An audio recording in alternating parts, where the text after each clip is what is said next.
pagi, saudara-saudara yang dikasihi Tuhan. Kita jumpa lagi dalam renungan pagi GPD Bethesda Makassar.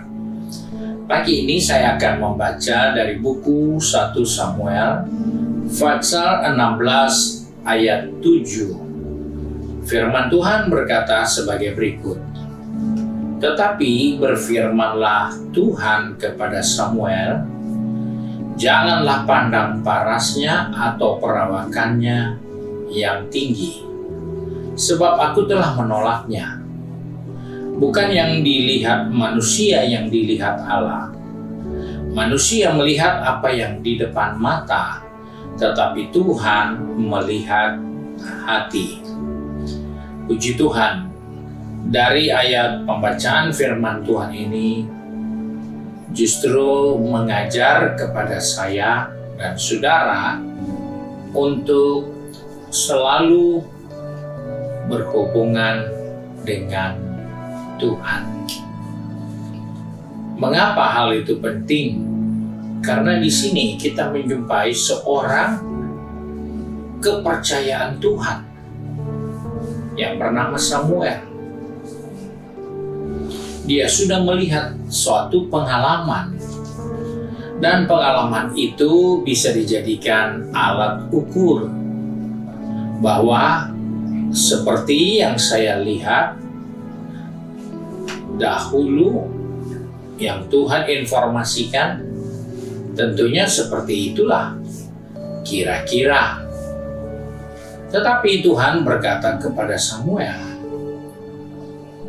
karena Samuel melihat ada beberapa orang yang menurut kriterianya, menurut pengalamannya, bahwa orang-orang ini mirip, mempunyai standar yang tidak jauh berbeda seperti pengalaman pertama di mana dia melantik seorang untuk menjadi raja. Di situ terpandanglah oleh Samuel postur tubuh. Terpandanglah seorang yang parasnya elok. Tetapi di kemudian hari, ternyata penampilan fisik itu tidak menjadi perhatian Tuhan lagi. Karena manusia yang pada waktu itu mengharapkan seorang raja, bangsa mengharapkan seorang raja, tentunya mereka mengharapkan seorang yang punya postur tubuh atletis, wajah tampan, dan badan cukup kekar, karena mereka belum punya raja, sehingga mereka tidak mudah menerima seseorang untuk menjadi raja tanpa memenuhi standar yang mereka inginkan. Karena untuk menjadi raja, belum ada seorang pahlawan yang tepat untuk digadang menjadi raja pada waktu itu. Karena mereka minta raja, maka Tuhan mempersiapkan seorang yang namanya Saul dengan postur tubuh yang atletis, wajah yang tampan. Maka itu menjadi perhatian dari seluruh bangsa Israel, karena mereka baru ini kali punya seorang raja yang tinggal di satu tempat yang disebut istana, dengan suatu pemerintahan yang begitu hebat dan dapat dibanggakan. Dan dalam berjalannya waktu terjadi pergeseran. Orang yang tadinya dipilih dengan harapan dia taat kepada Tuhan, tetapi ternyata dia menyakiti hati Tuhan. Dan akhirnya Tuhan mencari orang yang akan dilantik menjadi raja, tapi berdasarkan hati Tuhan, berdasarkan kehendak Tuhan, berdasarkan apa yang ada di dalam hati orang itu, sehingga Tuhan suruh Samuel cari orang itu. Dan itulah sebabnya firman Tuhan katakan, jangan pandang parasnya atau perawakannya yang tinggi. Aku melihat, yaitu hati orang itu.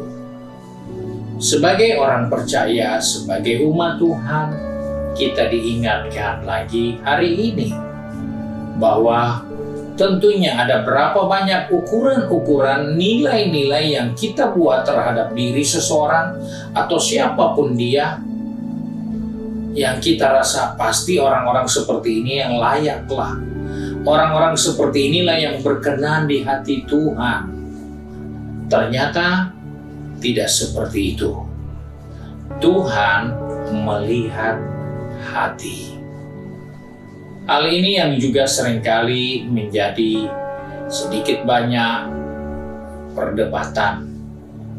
Di dalam orang pergi beribadah, ada orang yang karena berkata Tuhan melihat hati, maka dia datang ke gereja seadanya.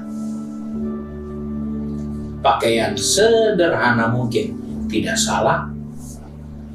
Bahkan ada yang pakai ke gereja dengan pakaian yang begitu minim, yang sangat menarik perhatian orang karena bukan indah tetapi membangkitkan hasrat yang lain. Dan ketika ditegur orang seperti itu, dengan gampang dia berkata, Tuhan kan melihat hati. Ada banyak orang berkata seperti itu di dalam bersekutu maupun di dalam membawa dirinya dalam kebersamaan. Tuhan melihat hati. Benar, tidak salah.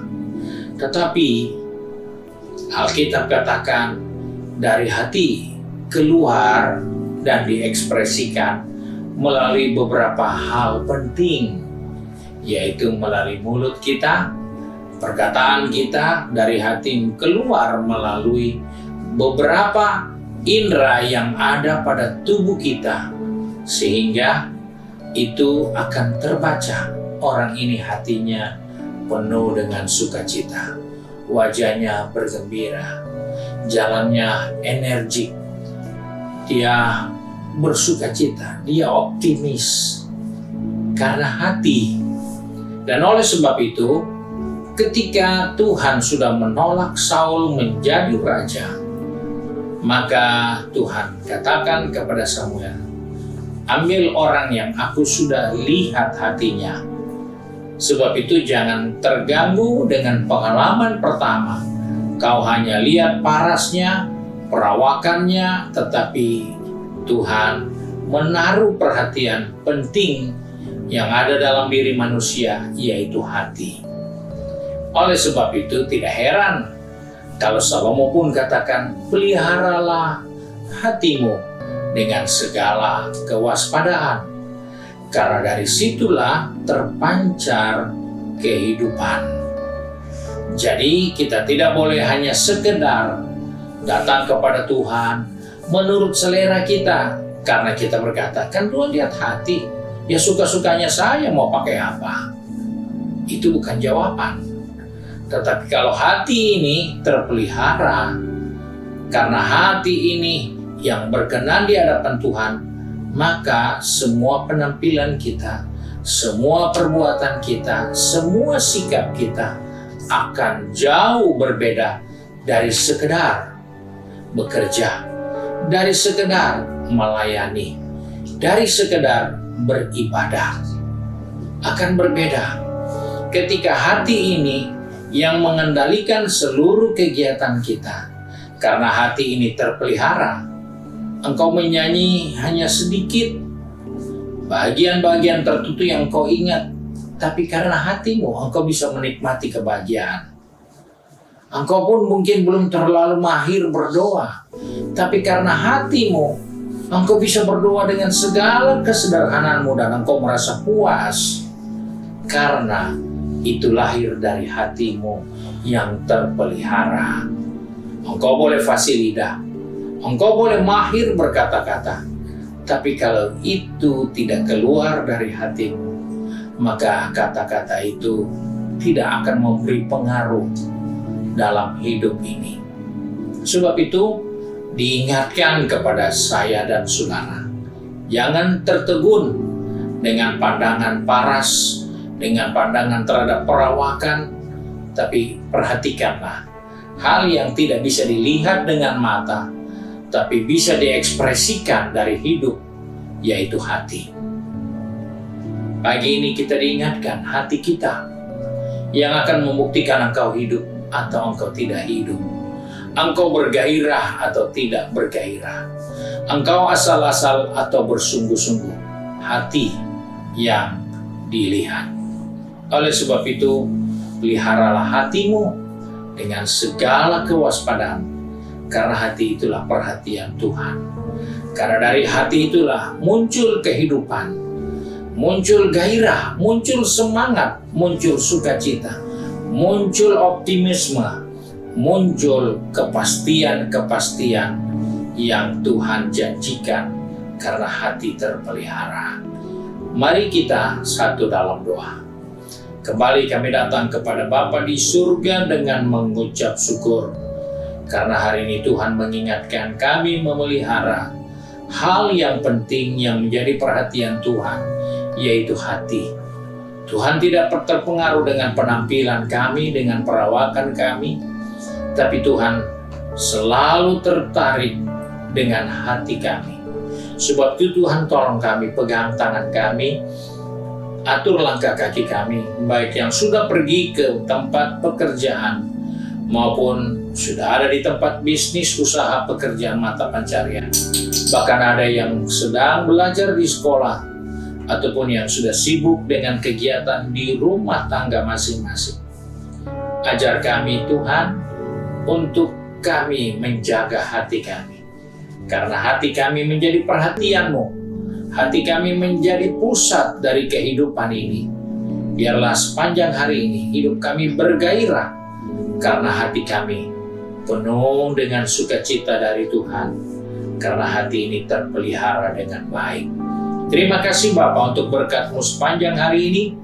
Sebab itu kami bersyukur untuk hari yang baru. Di dalam nama Tuhan Yesus Kristus, Juru Selamat kami, majikan kami yang baik dan setia. Haleluya. Amin.